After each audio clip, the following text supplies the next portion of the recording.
U.S. military officials announced Saturday that efforts to fight the Islamic State in eastern Syria are nearing an end.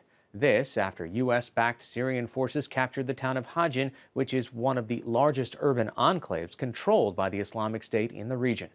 But as we reported on this program, despite efforts to quell the growth of ISIS, strongholds are regrouping and localized groups are emerging as recruiters exploit the war and political factors. I recently sat down with New York Times foreign correspondent Rukmini Callimachi, who covers ISIS. Her in-depth podcast, Caliphate, takes listeners inside the terror group and their motives through her relationship with self-described former ISIS member Abu Huzaifa. You had a 10-part podcast series that looked at so many different layers of ISIS. And for people who might go back and subscribe now but didn't hear it then, what were you trying to accomplish? I mean, grosso modo, I was trying to accomplish what I'm always trying to accomplish, which is I'm trying my best to understand these people that in many ways look like monsters to us. These are people that are doing acts that we consider so horrific that it's hard to even conceive of them as human.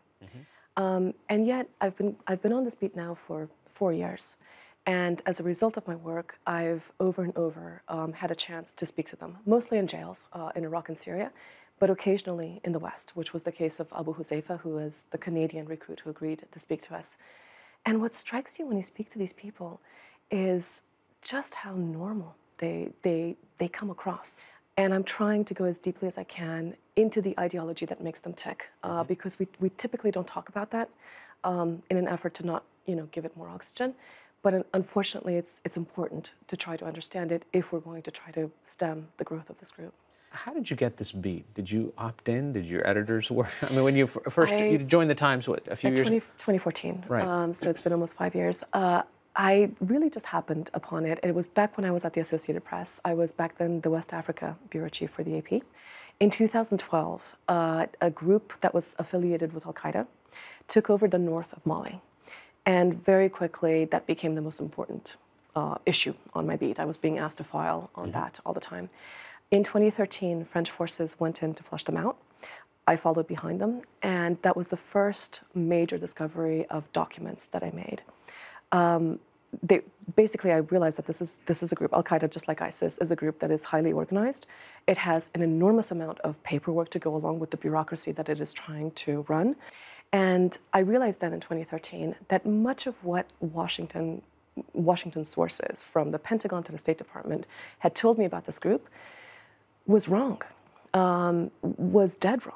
And I realized at that point in time that there was something that I could contribute to the study of this phenomenon.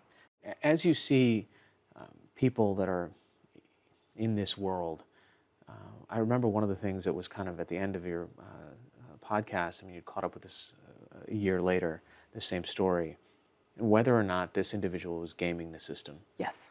Huzaifa and I and our team spoke to each other over the course of a year and a half. And we got to him in what I think was this really critical moment, which was that he had managed to get back to Canada without getting arrested. He got through the airport, no issues. So he thought he was scot-free. Nobody had come to interrogate him. And he was starting to think real hard about the awful things that he told us he had done. He claimed that he was so upset by some of them that he could no longer sleep. He was sleeping on the floor next to his mother's bed. And so I think we caught him in this moment of what seemed like true remorse. Immediately after we interviewed him, 12 hours later, police come and bang down his door. He then starts this year-long process of constant interrogations, constant surveillance. He would come out of his house and see a car parked there. He would get in his own car. That car would come behind him. And so he suddenly went from, I'm scot-free, and which gave him the space to sort of feel guilt, to these jerks are after me, like how dare they, I was just doing my duty as a Muslim, and these crazy things that he tells himself, right? And then when they couldn't file charges against him, this arrogance came out that you see in the final clips. This boldness, they can't get me. I'm free. Check it out. I've gamed the system. It was a really bad look, and I told him as much. I kept on trying to push him on this and say, like, listen, like, you have talked about killing 2 human beings. What about their families, right? What about their families? And he would always sort of shut down when we went back to that. Beyond that first period of time, he did not want to talk about the murders again. In his brain, and probably the brains of lots of these people, they think they are on the side of good. Absolutely. The rest of us perceive this, we hear their words, Right. and we say, what are you talking about, right? Right. The critical experience that Huzaifa had that propelled him towards this group was him in front of his computer in his bedroom at his mom's house, watching and rewatching these horrific YouTube videos of Syrian civilians being killed in airstrikes. These images cause all of us pain. But at the moment when he was ingesting those images, he was also speaking to ISIS recruiters who were saying, these are Muslims who are being killed by the West. Of course, they're being killed by barrel bombs by Assad, Right. in their own country, but they gloss over that. These are Muslims that are being victimized by the West.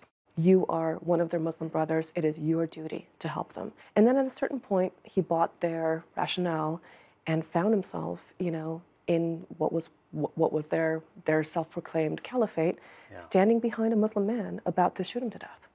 All right, Rukmini Callimachi of the New York Times. You can see her reporting on the website as well as listen to the podcast Caliphate. Thanks so much for joining us. Hari, thank you for having me.